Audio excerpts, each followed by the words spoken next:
ब्रह्मोस के बारे में मैंने कमेंट देखा, पाकिस्तान ने कहा कि मोदी जी से हमें एक ब्रह्मोस भेज दो, कितने का है? उन्होंने कहा पता बता दो, फ्री में भेज देंगे।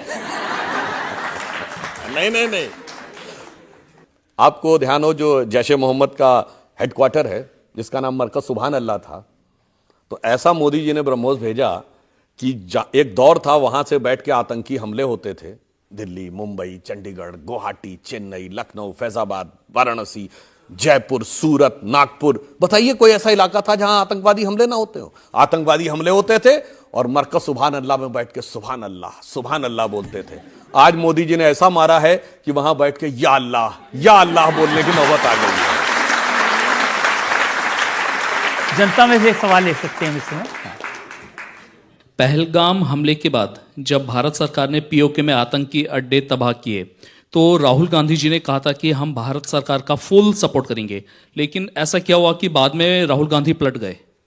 देखिए, ये मुझे लगता है इसका उत्तर तो कांग्रेस पार्टी या राहुल गांधी जी का कोई प्रवक्ता दे सकता है, मगर अलटना पलटना जो है वो कांग्रेस पार्टी की फितरत में रहा है।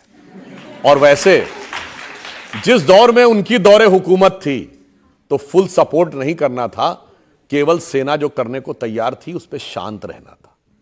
बैरक ओबामा ने अपनी किताब प्रॉमिस लैंड में लिखा है 2010 में मनमोहन सिंह जी की वार्ता के आधार पर कि 2008 के बाद भारत की सेना कार्रवाई करने के लिए तैयार थी, मगर कांग्रेस सरकार ने इसलिए कार्रवाई नहीं की क्योंकि उसको लगता था इससे उपजे राष्ट्रवाद के वातावरण में बीजेपी को फायदा ना हो जाए।